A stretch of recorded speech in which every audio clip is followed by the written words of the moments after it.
ദൈവനാമത്വപ്പെടുമാറാകട്ടെ. നമുക്ക് ഇപ്പോഴത്തെ സെഷനിൽ 6-ാമത്തെ അധ്യായത്തിൻ്റെ 18 മുതൽ 20-ാമത്തെ വാക്യം വരെ ശ്രദ്ധിക്കാം.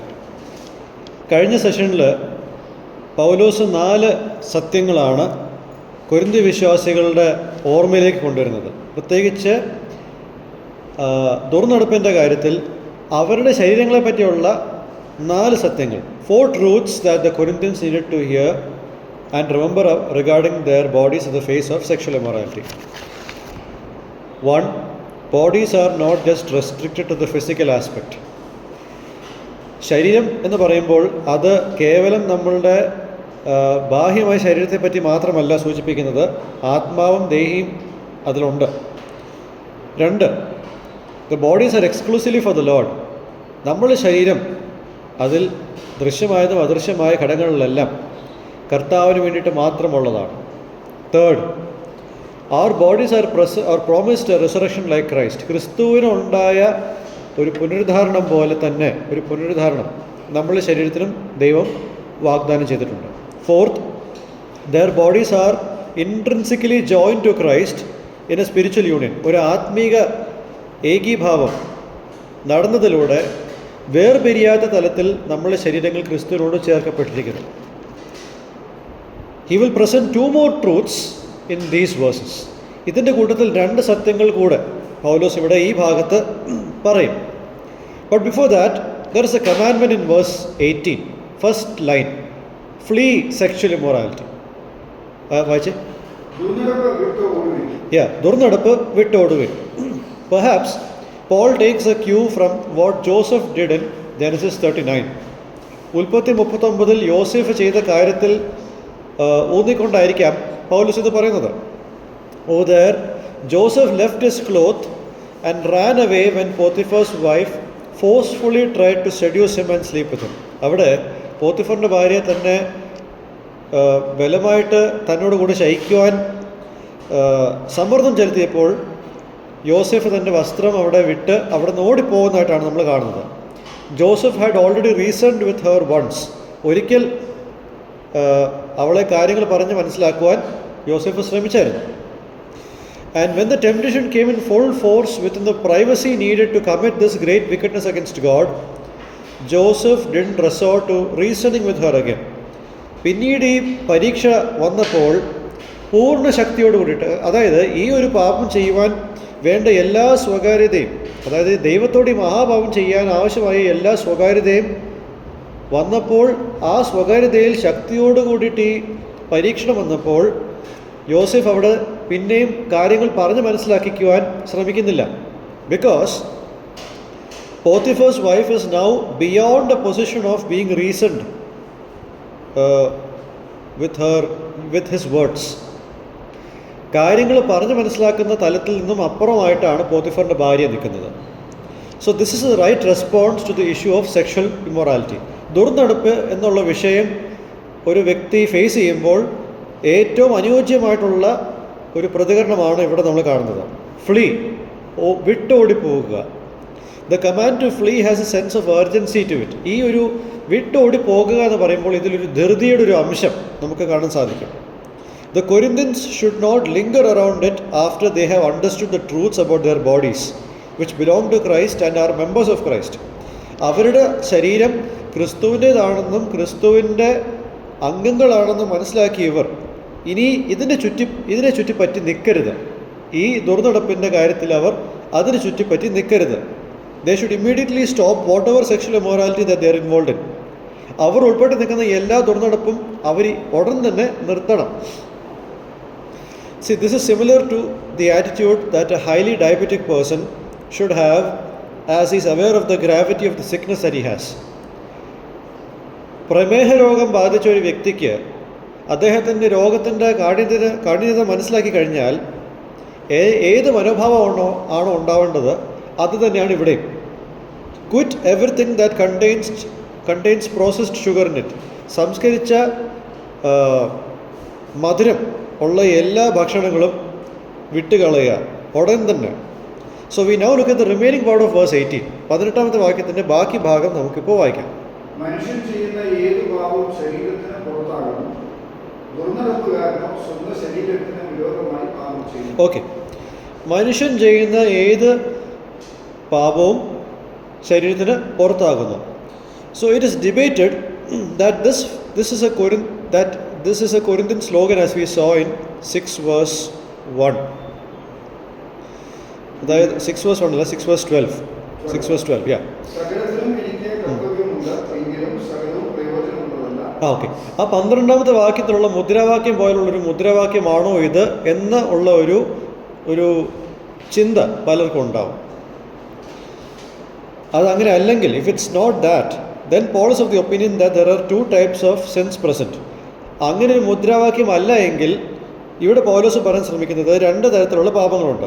Non sexual sins which take place outside the body, ശരീരത്തിന് പുറത്ത് നടക്കുന്ന ലൈംഗികപരമല്ലാത്ത പാപങ്ങളുടെ ഒരു പട്ടിക. Second, sexual sins which are against a person's very own body, ഒരു വ്യക്തിയുടെ സ്വന്തം ശരീരത്തിനെതിരെ നിൽക്കുന്ന ലൈംഗിക പാപങ്ങൾ. Now, if this sentence is indeed a Corinthian slogan, ഇതൊരു Corinthian മുദ്രാവാക്യമാണെങ്കിൽ, then we can see this as a slogan used by the Corinthians to justify their immoral behavior. അവരുടെ അധാർമികതയെ ന്യായീകരിക്കുവാൻ ഉപയോഗിച്ച ഒരു മുദ്രാവാക്യമായിട്ട് ഈ ആദ്യത്തെ ലൈൻ നമുക്ക് കാണാൻ സാധിക്കും. മനസ്സിലാവുന്നുണ്ടോ? So with this they claim that anything done in the body or through the body has no moral relevance, and what is done outside the body can be judged. ഇവരിങ്ങനെ ചിന്തിക്കുന്നത് ശരീരത്തിൽ ചെയ്യുന്നതോ ശരീരത്തിലൂടെ ചെയ്യുന്നതിനോ യാതൊരു ധാർമ്മികമായിട്ടുള്ള ഭാഗങ്ങളോ ഇല്ല, ശരീരത്തിന് പുറത്ത് ചെയ്യുന്നതിന് മാത്രമേ ന്യായവിധിയുള്ളൂ എന്നുള്ളതാണ് അവരുടെ ചിന്ത. So to support this view of the sentence being Corinthian slogan, we have the argument as to why would Paul single out sexual sins as more intrinsically related to the body than other sins such as gluttony and drunkenness. അമിതമായിട്ടുള്ള ഭക്ഷണം കഴിക്കുന്നതും മദ്യപാനവും ശരീരത്തിനോട് ചെയ്യുന്ന പാപങ്ങൾ തന്നെയാണ്. പക്ഷെ അതിനേക്കാൾ അപ്പുറമായിട്ട് ദുർനടപ്പിനെയാണ് ശരീരത്തോടുള്ള പാപമെന്ന് സംബോധന ചെയ്ത് പൗലോസ് ഇവിടെ സംസാരിക്കുന്നത്. Hence it is best to see this as a Corinthian slogan. ഇതൊരു കൊരിന്ത്യൻ മുദ്രാവാക്യമായിട്ട്, എല്ലാ പാപങ്ങളും ശരീരത്തിന് പുറത്തുള്ളതാണെന്നുള്ള ഒരു മുദ്രാവാക്യം അവരത് ഉപയോഗിക്കുമ്പോൾ പൗലോസ് അതിനെ ഇവർക്കെതിരെ ഉപയോഗിക്കുക. He is using their argument against them. See, we must know that while other sins may also involve the body, sexual sins directly attack the body because they involve the physical union of 2 persons. മറ്റുള്ള പാപങ്ങൾ ചെയ്യുമ്പോൾ ശരീരം ഉൾപ്പെട്ട് നിൽക്കുന്നു എന്ന് പറയുമ്പോൾ ദുർനടപ്പ് എന്നുള്ള കാര്യത്തിൽ ശരീരം നേരിട്ട് ആക്രമിക്കപ്പെടുകയാണ്. കാരണം ഇവിടെ 2 വ്യക്തികളുടെ ശാരീരിക ഐക്യം നടക്കുന്നു. This is why Paul says the word but to make them understand that sexual sins done against their own body were as serious as those done outside their body.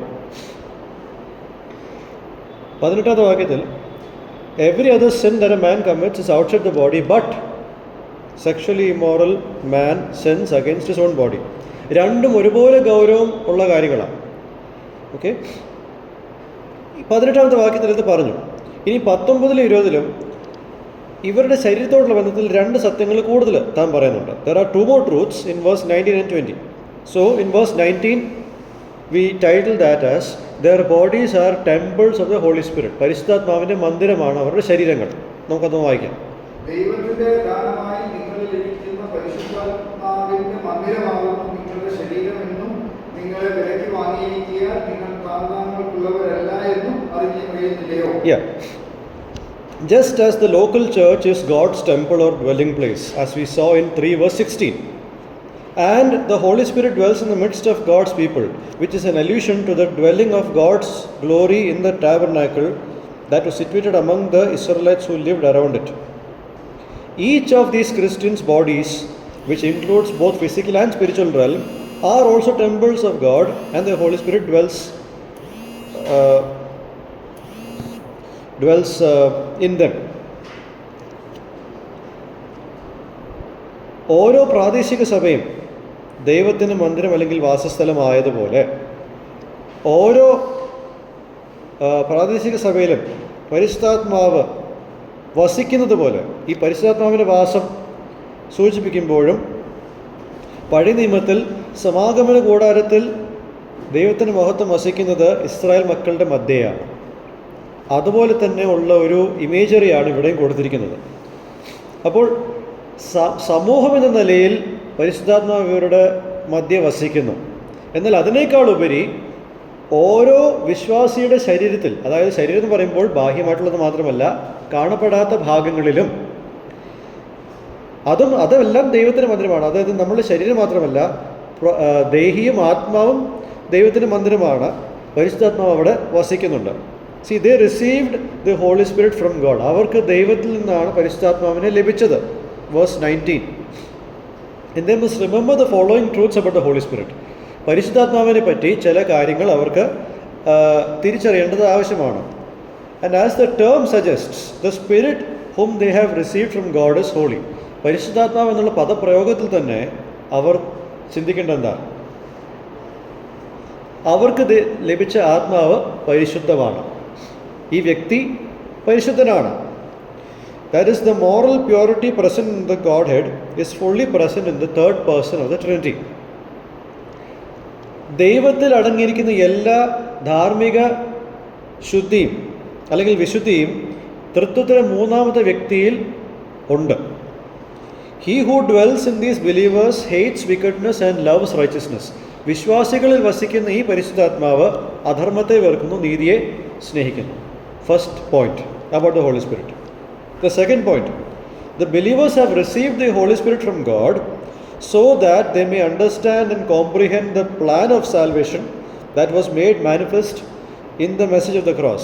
രണ്ടാമത്തെ അധ്യായത്തിൻ്റെ 12-ാമത്തെ വാക്യത്തിൽ നമ്മൾ കാണുന്നത് എന്താ? വിശ്വാസികൾക്ക് ദൈവത്തിൽ നിന്നും പരിശുദ്ധാത്മാവിനെ ലഭിച്ചിരിക്കുന്നു. എന്തുകൊണ്ടെന്നാൽ ക്രൂശിൻ്റെ സന്ദേശത്തിൽ പ്രകടമായ രക്ഷയുടെ പദ്ധതിയെ മനസ്സിലാക്കുവാനും ഗ്രഹിക്കുവാനും പരിശുദ്ധാത്മാവ് അവരെ സഹായിച്ചു.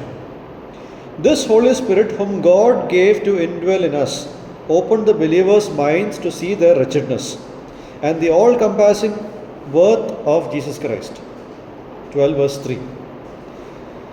ദൈവം ഇവരുടെ ഉള്ളിൽ വസിക്കുവാൻ കൊടുത്ത പരിശുദ്ധാത്മാവിൻ്റെ സഹായത്താൽ ഇവരുടെ മനസ്സിനെ തുറക്കുവാൻ അവർക്കിടയായി. അതായത് അവരുടെ മ്ലേച്ഛതകളെ കണ്ണു തുറന്നു കാണുവാനും യേശുക്രിസ്തുവിൻ്റെ മൂല്യത്തെ വ്യക്തമായിട്ട് തിരിച്ചറിയുവാനും അവരെ സഹായിച്ചതാരാ? പരിശുദ്ധാത്മാവാണ്. In other words, the Holy Spirit glorifies Jesus Christ in his ministry. യോഹന്നാന്റെ സുവിശേഷം 16:14 നമ്മൾ കാണുന്നത് പോലെ പരിശുദ്ധാത്മാവ് തൻ്റെ ശുശ്രൂഷയിൽ ക്രിസ്തുവിനെ മഹത്വീകരിക്കും. How? By taking what is in Christ and revealing it to believers. ക്രിസ്തുവിലുള്ളത് എടുത്ത് വിശ്വാസികൾക്ക് വെളിപ്പെടുത്തി കൊടുക്കുമ്പോഴാണ് പരിശുദ്ധാത്മാവ് തൻ്റെ ശുശ്രൂഷ ചെയ്യുന്നത്, അല്ലെങ്കിൽ യേശു ക്രിസ്തുവിനെ മഹത്വപ്പെടുത്തുന്നത്. ദ തേർഡ് തിങ്, 6:11 നമ്മൾ ഒരു കാര്യം കാണുന്നുണ്ട്. The Holy Spirit was involved in the spiritual cleansing, justification and setting apart of the believers from all of the filth of sin.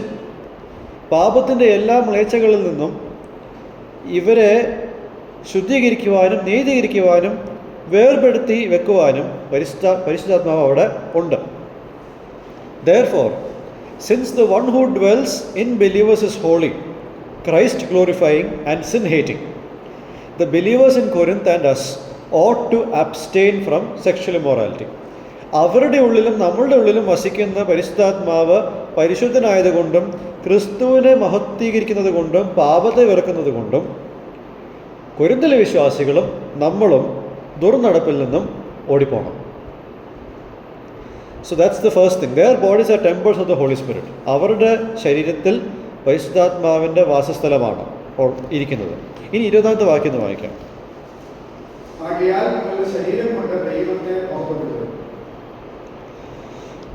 Their bodies are owned by God. ഇവരുടെ ശരീരത്തിൻ്റെ ഉടമ ദൈവമാണ്. The Lordship of Christ has been a recurring theme from chapters 1 to 6. ആദ്യത്തെ അധ്യായം മുതൽ 6-ാമത്തെ അധ്യായം വരെ പിന്നെയും വരുന്നൊരു കാര്യം ക്രിസ്തുവിൻ്റെ കർത്തൃത്വമാണ്. പല ആവർത്തി കർത്താവ് എന്നുള്ള വാക്ക് യേശുവിനോടുള്ള ബന്ധത്തിൽ ഉപയോഗിച്ചിരിക്കുന്നുണ്ട്. So it implies that God has ownership over their bodies.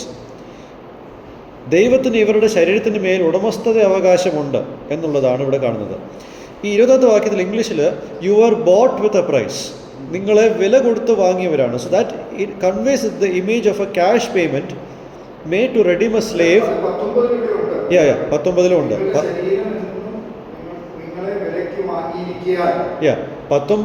19 ആ ഒരു ഭാഗം മലയാളത്തിൽ വരുന്നുണ്ട്, പക്ഷെ അത് ഇംഗ്ലീഷിൽ വരുമ്പോൾ 20 വരുന്നത്. സോ അതുകൊണ്ട് ഞാൻ 20ാമത്തെ വാക്യത്തിൽ ഫോക്കസ് ചെയ്തത്.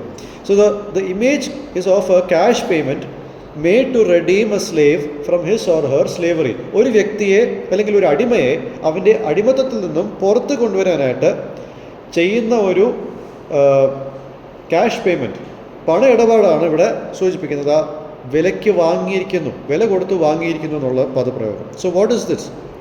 God paid the life and blood of Christ as a ransom to redeem them from his wrath that should rightly fall upon them, and from the influence and hold that Satan has over them, so that they can be known as God's people who are called to be holy.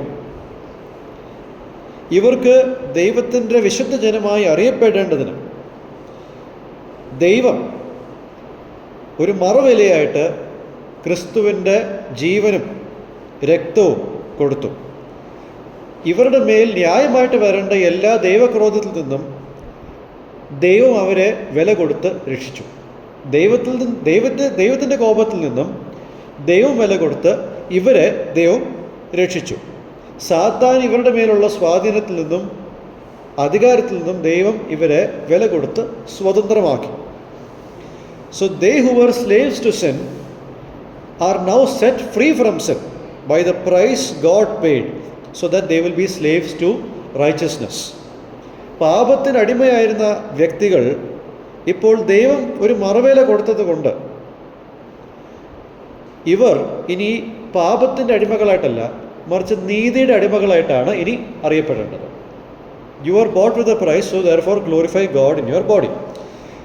So having seen 6 truths that the Corinthians had to understand about their bodies, the logical conclusion to all of these truths is that believers who are of God should honor God with their existence, entire existence, including their bodies. കഴിഞ്ഞ സെഷനിലും ഈ സെഷനിലും ശരീരത്തോടുള്ള ബന്ധത്തിൽ 6 സത്യങ്ങളാണ് നമ്മൾ കണ്ടത്. ഈ 6 സത്യങ്ങൾ കേട്ട സ്ഥിതിക്ക് ഇതിൽ ന്യായമായിട്ട് നമ്മൾക്ക് എല്ലാവർക്കും ചിന്തിക്കേണ്ട കാര്യം എന്താണ്? നമ്മളെല്ലാവരും ദൈവത്തെ നമ്മളുടെ എല്ലാം കൊണ്ടും ആദരിക്കണം, ബഹുമാനിക്കണം. എല്ലാം കൊണ്ടും എന്ന് പറയുമ്പോൾ അതിൽ ശരീരവും ഉൾപ്പെടുന്നുണ്ട്. പൈസ മാത്രമല്ല ദൈവത്തിന് ആവശ്യം, നമ്മളെയും ദൈവത്തിന് ആവശ്യമാണ്. So this is what separates believers from unbelievers. ഒരു അവിശ്വാസിയിൽ നിന്നും വിശ്വാസിയെ വേർപെടുത്തി നിർത്തുന്നത് ഇതാണ്. Unbelievers use their bodies only for the satisfaction of their sensual minds. അവരുടെ മ്ലേച്ഛമായ മനസ്സുകളെ തൃപ്തിപ്പെടുത്തുവാനും അതിൽ സന്തോഷം കണ്ടെത്തുവാൻ വേണ്ടിയിട്ട് മാത്രമാണ് അവിശ്വാസികൾ അവരുടെ ശരീരത്തെ ഉപയോഗിക്കുന്നത്. Believers will see their bodies in light of the triune God and how He owns us completely, and use their bodies to honor God by complying with the rules and regulations that God has kept for our own benefit. വിശ്വാസികൾ അവരുടെ ശരീരത്തെ ത്രിയേക ദൈവത്തിൻ്റെ വെളിച്ചത്തിലാണ് കാണുന്നത്. അവൻ എൻ്റെ ഉടമയാണെന്നുള്ളതിൻ്റെ വെളിച്ചത്തിലാണ് കാണുന്നത്. അതിൻ പ്രകാരം ഒരു വിശ്വാസി അവൻ്റെ ശരീരം ദൈവത്തെ ആദരിക്കാനായിട്ട് ഉപയോഗിക്കും. എങ്ങനെ? ദൈവം നമ്മളുടെ നന്മയ്ക്കായിട്ട് ഉണ്ടാക്കിയ എല്ലാ നിയമങ്ങൾക്കും വിധേയമായിക്കൊണ്ട് നമ്മളുടെ ശരീരം കൊണ്ട് ദൈവത്തെ ആദരിക്കും. So having seen all of these truths, we now come to the lessons and applications which we will derive from this passage. ഈ ഭാഗത്തു നിന്നും നമുക്ക് പഠിക്കേണ്ട 2 അല്ലെങ്കിൽ ചില കാര്യങ്ങൾ ഞാൻ പറയാം. Fleeing is the only response to sexual immorality. ദുർനടപ്പിൽ നിന്നും ആകെയുള്ള രക്ഷപ്പെടാനുള്ള മാർഗം എന്ന് പറയുന്നത് വിട്ട് ഓടിപ്പോകുക എന്നുള്ളതാണ്. And it should be done urgently. അത് പെട്ടെന്ന് തന്നെ ചെയ്തിരിക്കണം. Because the more we linger around it, the higher our chances will be of being entrapped with it, with a bondage that becomes increasingly difficult to break free from. നമ്മൾ അതിനെ ചുറ്റിപ്പറ്റി ഇങ്ങനെ നിന്നുകൊണ്ടിരുന്നാൽ നമുക്ക് പെട്ടെന്ന് ഊരിപ്പോരുവാൻ കഴിയാത്ത തരത്തിൽ അത് നമ്മളെ ചങ്ങലക്കിടും. പ്രത്യേകിച്ച് ദുർനടപ്പിൻ്റെ കാര്യത്തിൽ ഒത്തിരി എളുപ്പമല്ല ഈ കാര്യം. ടു കം ഔട്ട്, ഇഫ് നമ്മൾ കൂടുതൽ വൈകിച്ചുകൊണ്ടിരുന്നാൽ അതിൽ നിന്ന് പുറത്തു വരുവാൻ പിന്നെയും കഠിനമായിക്കൊണ്ടിരിക്കും. In the initial stages of sexual immorality, Satan always brings in small temptations that seemingly look harmless and less offensive. ദുർനടപ്പിൻ്റെ ആദ്യഘട്ടങ്ങളിൽ സാത്താൻ എപ്പോഴും ചെറിയ ചെറിയ പരീക്ഷണങ്ങളാണ് മനുഷ്യൻ്റെ മുമ്പിൽ കൊണ്ടുവെക്കുന്നത്. അത് കാണുമ്പോൾ വലിയ ദോഷമില്ല എന്നൊക്കെ തോന്നും, വലിയ ഒഫൻസീവ് അല്ല എന്നൊക്കെ തോന്നും. And then when we slowly tolerate it, Satan gradually increases the intensity of the temptations to a level where we don't resist quickly. സാത്താൻ എന്താ ചെയ്യുന്നറിയോ? നമ്മൾ ആദ്യം നേരിട്ട പരീക്ഷണം പിന്നെയും സഹിച്ചുകൊണ്ടിരിക്കുമ്പോൾ നമ്മൾ പോലും അറിയാതെ സാത്താൻ അതിൻ്റെ തീവ്രത കൂട്ടും. അതായത് നമുക്ക് എതിർക്കുവാൻ കഴിയാത്ത തലത്തിൽ നമ്മൾ പോലും അറിയാതെ ആ തീവ്രത പെട്ടെന്ന് കൂട്ടും. ഈ തളിച്ച വെള്ളത്തിൽ ഒരു തവള വീണാൽ പെട്ടെന്ന് തന്നെ അത് അവിടുന്ന് ചാടും. പക്ഷേ ലൂക്ക് വാം വാട്ടറിൽ ഒരു തവള കിടക്കുമ്പോൾ അത് അവിടുന്ന് ചാടത്തില്ല. പിന്നെ അത് ഹീറ്റ് ചെയ്യുമ്പോൾ ആ തവള അതിൽ തന്നെ അറിയാതെ, അത് ഹീറ്റാകുകയാണെന്ന് അറിയാതെ, ചൂടാവുകയാണെന്നറിയാതെ അവിടെ തന്നെ കിടന്ന് അത് ആ സന്ദർഭമായിട്ട് അഡ്ജസ്റ്റായി അതങ്ങ് ചത്തുപോകും. അതുതന്നെയാണ് ഇവിടെയും സംഭവിക്കുന്നത്. Our minds will be desensitized to the explicit visuals, and we are then manipulated to or trained to tolerate more vile things that Satan will throw at us. പലപ്പോഴും ദുർനടപ്പ് എന്നുള്ള കാര്യത്തിൽ, പ്രത്യേകിച്ച് ഈ ഒരു കാര്യത്തിലൊക്കെ നാം കാണുന്നൊരു കാര്യം, കൂടുതൽ കാണും തോറും, കൂടുതൽ എക്സ്പോഷർ കിട്ടും തോറും ആദ്യമുണ്ടായിരുന്ന ഷോക്ക് ഉണ്ടാവുന്നില്ല. മറിച്ച് നമ്മളുടെ മനസ്സിന് അതിനോട് ഇതൊരു പ്രശ്നമല്ല എന്നുള്ള തലത്തിലാണ് സാത്താൻ നമ്മളെ അങ്ങോട്ട് കൊണ്ടുപോകുന്നത്. അങ്ങനെ ഒരു കിക്ക് കിട്ടാൻ, അല്ലെങ്കിൽ ഒരു റിയാക്ഷൻ കിട്ടാൻ കൂടുതൽ മോശമായ കാര്യങ്ങൾ കൊണ്ടുവന്നാലും നമ്മൾ പ്രതികരിക്കാൻ കഴിയാത്ത തലത്തിൽ അത്രത്തോളം ബലഹീനന്മാരായി തീരും നമ്മൾ. So here are a few things that we need to do in order to flee from sexual immorality. 2 കാര്യങ്ങളാണ് നമ്മൾ ചെയ്യേണ്ടത് ദുർനടപ്പിൽ നിന്നും ഓടിപ്പോകുവാൻ. Number 1, we as Christians need to bring the following things into our remembrance. നമ്മളുടെ ഓർമ്മയിൽ, ഞാൻ ഈ പറയാൻ പോകുന്ന കാര്യങ്ങൾ നമ്മളുടെ ഓർമ്മയിലേക്ക് പിന്നെയും കൊണ്ടുവരണം. Number 1, keep in mind whom we belong to. നമ്മൾ ആരുടേതാണെന്നുള്ളത് എല്ലായ്പ്പോഴും മനസ്സിൽ ചിന്തിച്ചോണം. പലപ്പോഴും നമ്മൾ ആരുടേതാണെന്നുള്ളത് ചിന്തിക്കുന്നത് ഞായറാഴ്ച രാവിലെയാണ്. അത്രമാത്രം നമ്മൾ ചിന്തിക്കാറുള്ളൂ. പക്ഷേ ഇത് തുടർമാനമായിട്ട് നമ്മൾ ചിന്തിച്ചുകൊണ്ടിരിക്കണം. Week in and week out we need to remember who we are in Christ. Second thing, we are of Christ and we are inseparably connected to him. നാം ക്രിസ്തുവിൻ്റെതാണ്, വേർപിരിയാത്ത വണ്ണം നാം ക്രിസ്തുവിനോട് കൂടിയിട്ട് ഒന്നാണ്. അങ്ങനെ ഒരു ചിന്ത നമുക്ക് വരുമ്പോൾ we will be very disturbed at the things that we see. അങ്ങനെ ഒരു ഐക്യം, ഒരു ആഴമായ ബന്ധം, ഒരു യാഥാർത്ഥ്യമായിട്ട് നമ്മൾ ഹൃദയത്തിൽ കൊണ്ട് നടക്കുമ്പോൾ നമ്മൾ കാണുന്ന കാര്യങ്ങൾ നമ്മളെ അലട്ടും, നമ്മളെ സ്വസ്ഥതക്കേടിൽ കൊണ്ടുപോകും. Next thing, third thing, keep in mind what we will be at Christ's second coming. കർത്താവിൻ്റെ രണ്ടാമത്തെ വരവിൽ നാം എന്തായി തീരും എന്നുള്ളതും മനസ്സിൽ വെക്കണം. Number 4, the Holy Spirit dwells in us. പരിശുദ്ധാത്മാവ് നമ്മളുടെ ഉള്ളിൽ വസിക്കുന്നു. നമ്മളുടെ ഉള്ളിൽ എന്തോ നന്മയുണ്ടായിട്ടാണ് വസിക്കുന്നത്.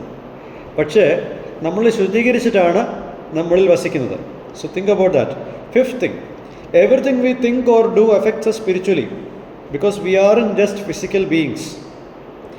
നാം ചിന്തിക്കുന്നതും പ്രവർത്തിക്കുന്നതുമായിട്ടുള്ള എല്ലാ കാര്യങ്ങളും നമ്മളെ ആത്മീകമായിട്ട് ബാധിക്കുന്നതാണ്. കാരണം നാം കേവലം ശരീരങ്ങൾ മാത്രമല്ല. മൃഗങ്ങൾക്ക് ധാർമ്മികതയില്ല. Animals don't have morality. They can sleep with whatever creature is there in their clan. മൃഗങ്ങൾക്ക് ഇത്തരത്തിൽ ധാർമ്മികത ഇല്ലാത്തതുകൊണ്ട് ആ മൃഗങ്ങൾക്ക് ആ കൂട്ടത്തിലുള്ള ഏതിൻ്റെയും കൂടെ ശയിക്കാം. പക്ഷേ മനുഷ്യൻ അങ്ങനല്ല. മനുഷ്യൻ ഒരു ശാരീരിക ജീവി മാത്രമല്ല, അവൻ്റെ ഉള്ളിലൊരു മനസാക്ഷിയുണ്ട് എന്നുള്ള ഘടകം കൂടെ ഇതിനകത്തുണ്ട്. We have a spirit that is made new at the time of our salvation. നമ്മൾ രക്ഷയുടെ സമയത്ത് നമ്മളിൽ പുതുക്കം വന്ന ഒരു ആത്മാവ് ഉണ്ടെന്നുള്ളത് നമ്മൾ മനസ്സിലാക്കണം. So these are things which you need to keep in mind regularly. Second, we as Christians must have the awareness to spot any kind of sexual immorality that comes in any way. ഏത് രീതിയിലും ഉണ്ടാവുന്ന ഏത് തരത്തിലുള്ള ദുർനടപ്പിനെയും തിരിച്ചറിയുവാൻ കഴിയുന്ന ഒരു അകക്കണ്ണ് ഓരോ വിശ്വാസികൾക്കും ഉണ്ടാവണം. To spot it, we must always stay close to God and depend on Him in prayer and keep studying God's word. ദുർനടപ്പിൻ്റെ ഏത് അപകടങ്ങളെയും തിരിച്ചറിയുവാനും അതിൽ നിന്ന് ഓടിപ്പോകുവാനും നാം എല്ലായ്പ്പോഴും ദൈവത്തോടൊപ്പം നിൽക്കുകയും പ്രാർത്ഥനയിൽ തന്നിൽ ആശ്രയിക്കുകയും ദൈവവചനം തുടർമാനമായിട്ടും പഠിക്കുകയും ചെയ്യണം. ദുർനടപ്പിൽ ജീവിക്കുന്ന അല്ലെങ്കിൽ ദുർനടപ്പ് ഒരു മീഡിയ ആയിട്ട് കൺസ്യൂം ചെയ്യുന്ന ആൾക്കാരുടെ ജീവിതം ഒന്ന് നോക്കിയാൽ ഞാൻ ഈ പറഞ്ഞ രണ്ട് കാര്യങ്ങൾ അതിലില്ല. പ്രാർത്ഥനാ ജീവിതമില്ല, 3 കാര്യങ്ങളില്ല. പ്രാർത്ഥനാ ജീവിതമില്ല, ദൈവത്തിൻ്റെ വചനവുമായിട്ട് ഇരുന്നുള്ള ഒരു സമയം അവർക്കില്ല, കൂട്ടായ്മ ദൈവജനത്തോടുള്ള കൂട്ടായ്മ ഒരു മുൻഗണനയല്ല. No time for praying, no priority in studying God's word, no priority for church and its people. ചിന്തിച്ച് നോക്കിക്കേ, അതിലുള്ള എല്ലാവരും ഈ രീതിയിൽ സ്ട്രഗിൾ ചെയ്ത് അല്ലെങ്കിൽ ഇതിൽ വീണ് പോയിരിക്കുന്ന എല്ലാവരുടെയും ജീവിതത്തിൽ ഈ 3 കാര്യങ്ങളുണ്ടാവും, അല്ലെങ്കിൽ 2 കാര്യങ്ങളെങ്കിലും ഉണ്ടാവും. ചില ആൾക്കാർ അഭിനയിക്കും, ബൈബിൾ വായിക്കത്തില്ല, പ്രാർത്ഥിക്കുന്നില്ല, പക്ഷേ സവയവങ്ങൾ എല്ലായ്പ്പോഴും ഉണ്ടാവും. പക്ഷേ വ്യക്തി ജീവിതത്തിൽ ഈ 2 കാര്യങ്ങളില്ല എന്നുള്ളത് ഒരു കോമൺ കാര്യമാണ്. So the case study that helps us in fleeing sexual immorality. ദുർനടപ്പിനെ വിട്ട് ഓടിപ്പോവുക എന്നുള്ളതിൻ്റെ നല്ലൊരു ഉദാഹരണം നമുക്ക് കാണാൻ സാധിക്കും. ഉൽപ്പത്തി 39 യോസെഫിൻ്റെ കാര്യം ഞാൻ പറഞ്ഞു. Look at Joseph's actions. It tells us of how he could flee from the temptation he encountered. താൻ നേരിട്ട പരീക്ഷണത്തിൽ തനിക്ക് എങ്ങനെയാണ് ഓടിപ്പോകാൻ കഴിഞ്ഞെന്നുള്ളത് അവിടെ വ്യക്തമാണ്. So he through interaction with God had the right view of sin and marriage. ദൈവത്തോടുള്ള തൻ്റെ സഹവാസം നിമിത്തം പാപത്തെപ്പറ്റിയും വിവാഹത്തെപ്പറ്റിയും ശരിയാവണ്ണം ഒരു വീക്ഷണം തനിക്കുണ്ടായിരുന്നു. He knew of the importance of integrity that he should have even when no one was watching him. തന്നെ കാണുവാൻ ആരുമില്ലാത്ത സാഹചര്യത്തിൽ പോലും നിർമ്മലതയോടെ ഇരിക്കാനുള്ള പ്രാധാന്യം തനിക്കറിയാമായിരുന്നു. He knew that the greatest offense was done towards God. ഇത്തരത്തിലുള്ളൊരു പാപം നടന്നാൽ ഏറ്റവും വലിയ മഹാപാപം എന്ന് പറയുന്നത് ദൈവത്തോട് കൂടിയിട്ടാണെന്നുള്ളത് തനിക്കറിയാമായിരുന്നു. Since he knew all of these things as a result of his close proximity with God, he could flee from sexual immorality. ദൈവത്തോടുള്ള തൻ്റെ സഹവാസത്തിൽ ഈ കാര്യങ്ങളെല്ലാം തനിക്ക് അറിയാമായിരുന്നതുകൊണ്ട് ദുർനടപ്പിൽ നിന്ന് വിട്ടോടുവാൻ തനിക്ക് ഇടയായി. So the point to remember here is the less frequent our prayer life and study of God's word, the less chances you have in fleeing sexual immorality. പ്രാർത്ഥനയിൽ നിങ്ങളുടെ സമയം കുറവാണെങ്കിൽ, ദൈവവചന പഠനത്തിനുള്ള നിങ്ങളുടെ സമയം കുറവാണെങ്കിൽ ദുർനടപ്പിനെ വിട്ട് ഓടുവാനുള്ള അവസരങ്ങളും കുറഞ്ഞു വരും. So to conclude this section, in the face of temptation for a sexual sin, or for that matter any sin that we face, remember that it cost God the life, death and resurrection of His Son to redeem us from the bondage of sin so that we will live for the one who died for us.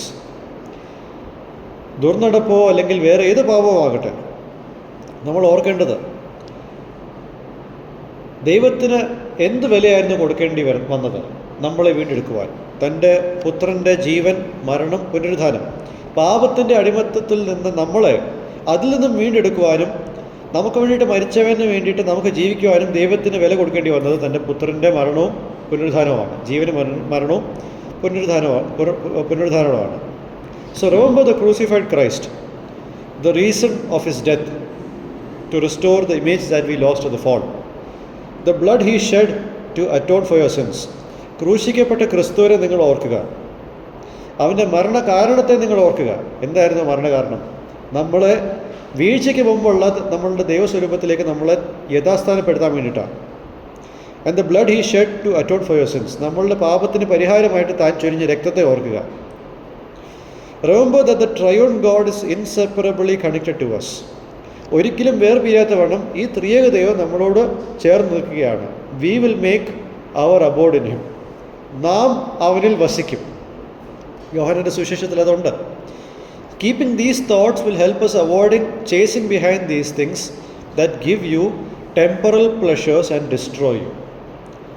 താൽക്കാലികമായിട്ടുള്ള ഈ സുഖങ്ങളുടെ പിന്നാലെ പോകുന്ന അല്ലെങ്കിൽ നമ്മൾ നശിപ്പിക്കുന്ന ഈ പാപങ്ങളുടെ പിറകെ പോകുന്നതിൽ നിന്നും നമ്മളെ നിരുത്സാഹപ്പെടുത്തുവാൻ ഇത്തരം ചിന്തകൾ നമ്മളെ സഹായിക്കും.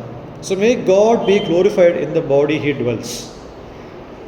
താൻ വസിക്കുന്ന ശരീരത്തിൽ തനിക്ക് മഹത്വം ഉണ്ടാകട്ടെ. എന്നിലും നിങ്ങളിലും ദൈവം തൻ്റെ പരിശുദ്ധാത്മാവിനെ വസിക്കുമാറാക്കിയെങ്കിൽ അവിടെ തൻ്റെ മഹത്വം ഉണ്ടാകട്ടെ. May God's name B glorified.